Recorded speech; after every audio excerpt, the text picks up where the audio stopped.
예, 여러분 안녕하십니까? 이태손입니다. 추석 명절 잘 새고 있습니까? 예, 참 추석 뭐니 해도 한국의 명절 중에 추석이 최고죠.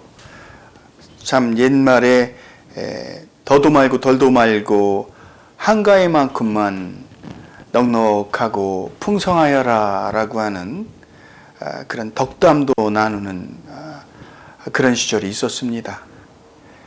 그리고 왠지 넉넉한 추석 명절이 이렇게 가까워지면은 괜시리 사람들은 마음이 설레이고 그리고 들뜨죠. 자고로 정말 가난했던 시절 우리 한국 사회에서 그 애경사 이런 것들과 이제 그 명절 이런 때 보면 이제 동네 잔치 분위기가 되죠. 그래서 그 모두들 같이 어우러져서 정말 사람들이 좀 다 만나는 그런 만나무장이 되는 그런 시간들이었습니다. 근데 뭐 요즘 이제 한국의 추석 풍속도를 보면은 이제 그 일부러 국가 정책으로도 그렇고 굉장히 연휴를 만들죠. 거의 뭐 5일, 뭐 일주일 이런 정도로 이제 긴 연휴를 만들고 또 사람들이 이제 그때를 이용해서 이제 여행 계획을 짜는 요즘은 뭐 그렇게 이제 참 잘 사는 나라가 되다 보니까 그런지 해외여행들을 이제 나가게 되는 그런 유행을 타게 되는 것 같아요. 해외여행도 이제 한국인들은 경쟁하다시피 어떤 그런 여행을 즐긴다. 참 그래서 참 고향의 부모님들하고 이렇게 만나는 시간이 뭐 짧게 하루 정도 성묘가 끝나는 대로 그냥 그 고향을 떠나버리는 그런 자식들의 그런 삶의 패턴이 만들어지고 있죠. 참 이제 전통적인 한국의 추석 명절의 그런 풍속도하고 비교를 해본다면은 요즘에 한국의 명절 분위기가 참으로 좀 허전하고 씁쓸하다고들 합니다.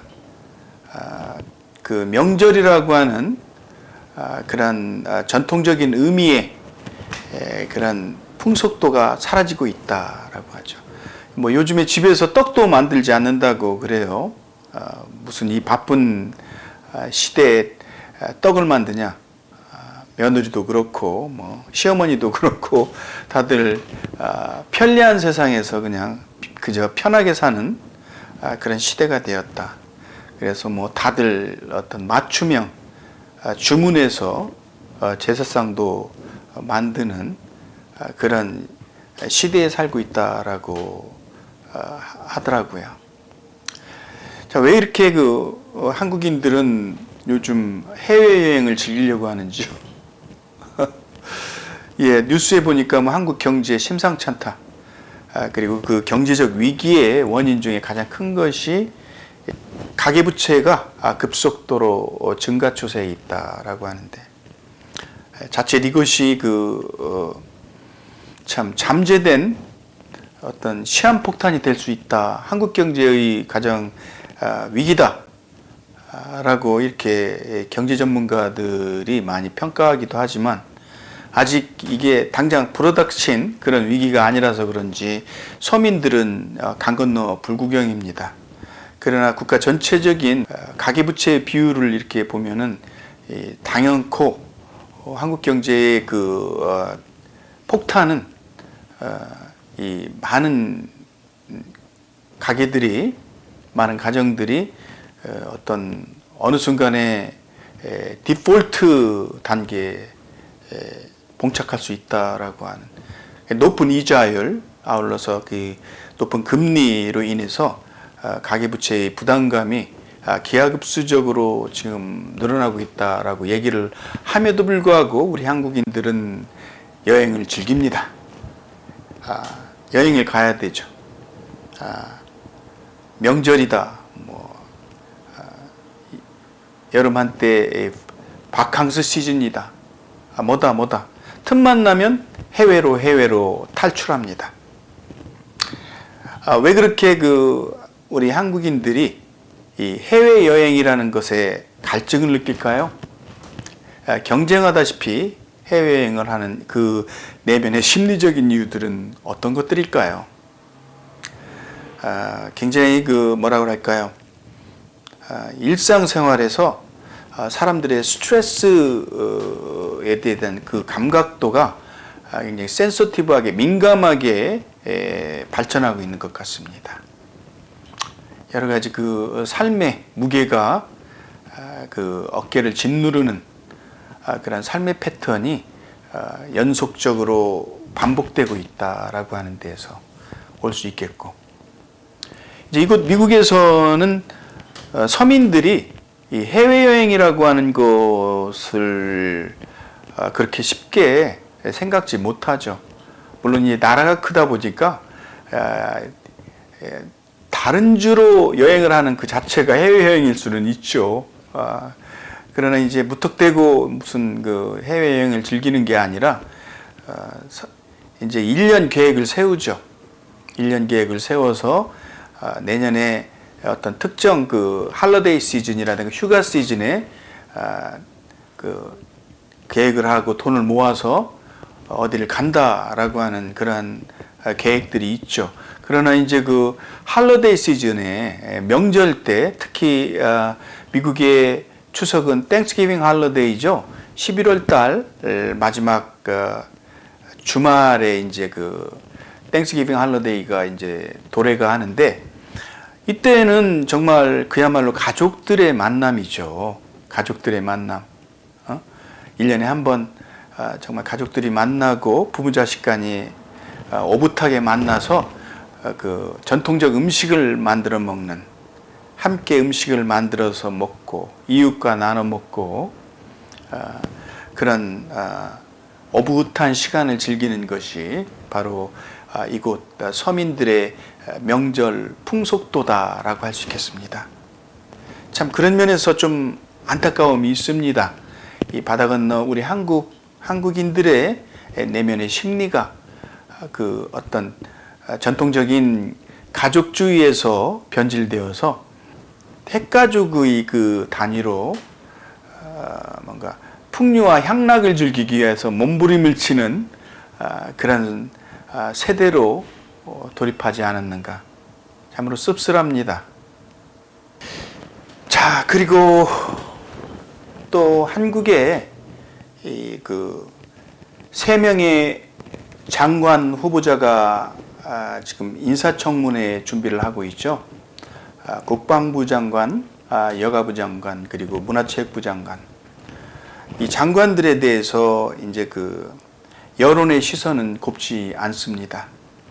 여러 가지 부적절하다, 장관으로서 부적절하다, 준비되지 않은 인사들이다라고 여론이나 매스컴에서 지금 그렇게 나오고 있습니다. 특히 여가부 장관인 경우에는 너무 비리가 많다, 이런 보도가 속속들이 나오고 있습니다. 글쎄요, 우리 한국 사회에서 고위공직자로 등용되기 위해서는 정말로 굉장히 힘든 청문회 과정을 거쳐야 된다. 그래서 이 공직자들의 등용문인 이 청문회, 그것은 거의 저승사자를 만나는 기분이다, 이런 얘기들이 돌고 있습니다. 사돈의 팔촌까지 예전에 연좌제에는 저리 가라 할 정도로 정말 엄격한 개인의 사생활에서 비롯해서 그들의 어떤 인생을 통해서 살아왔던 행적들, 이런 것들이 어떻게 그렇게 고스란히 들추어내는지 참 희한합니다. 여하튼 만신창이가 되는 그런 과정들을 거쳐서 결국은 뭡니까? 지금 요즘에 역대 정부들의 장관들의 인사청문회를 보면은 거의가 다 부적격자들이죠. 그럼에도 불구하고 이 법률에 의해서 그런 인사청문회를 실시하는데 그러면 뭐합니까? 실컷 만신창이 만들어 놓으면 대통령은 내 맘대로 인사한다라고 해서 결국은 대통령이 그냥 임명시켜버리죠. 참 상처뿐인 영광입니다. 사실 뭐 우리 대중들이야 언론에서 보도되는 거대로 이제 볼 수밖에 없지 않겠습니까? 그런 것을 토대로 본다면 참 저런 사람들이 왜 한나라의 최고 그 정승들이 되려고 하는가 모르겠다.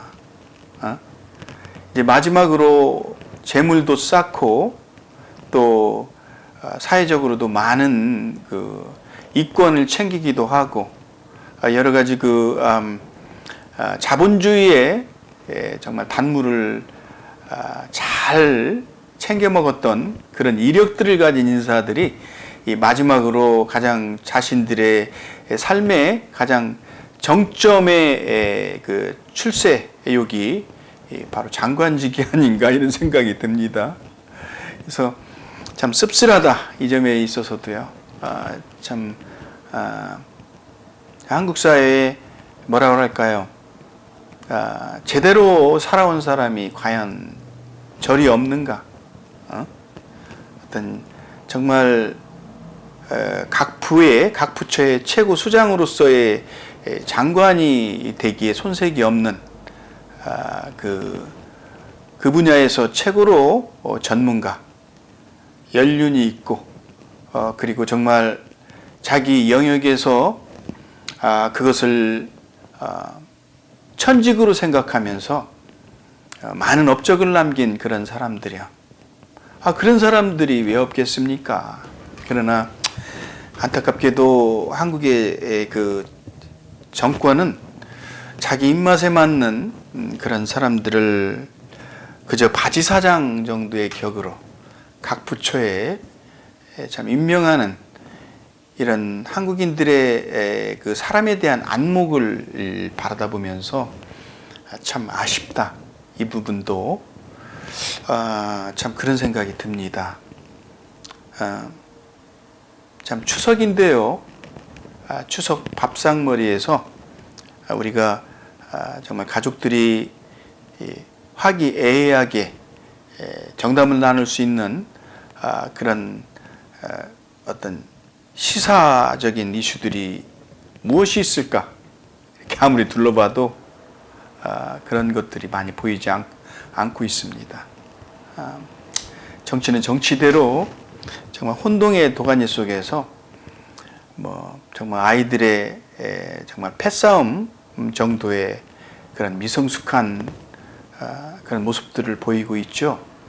또 뭐 이재명은 그 영장이 기각이 되고 이제 무사히 이제 빠져나오니까 또 야권에서는 마치 승리라도 한 듯이 우리가 이겼다라는 등 이런 식으로 또 변죽을 올리니까 또 반대 그 정부 여당에서는 가만히 있겠습니까? 저놈을 어떻게든 잡아드려야 되겠다라고 하는 그런 각오를 하고 있겠죠. 그러니까 이게 그 참 사람들이 너무 그 상대 진영을 약을 올리고 뭐라 그럴까 갈등을 유발하는 정말 미성숙한 그런 사회적 심리가 전방위적으로 이렇게 좀 나타나고 있습니다. 좀 안타깝죠. 여러분 하여튼 이번 추석 밥상에는 이런 것들을 다 떠나서 뭐라고 할까요? 우리 이 가족들의 내면의 심리를 잘 살펴서 정말 힘든 부분들이 없겠는가. 서로 함께 격려하고 또 긍정적으로 마음을 다잡을 수 있는, 덕담을 주는, 격려해주고 희망을 주는 그런 소중한 추석 명절이 되기를 바랍니다. 예, 감사합니다. 이태선이었습니다.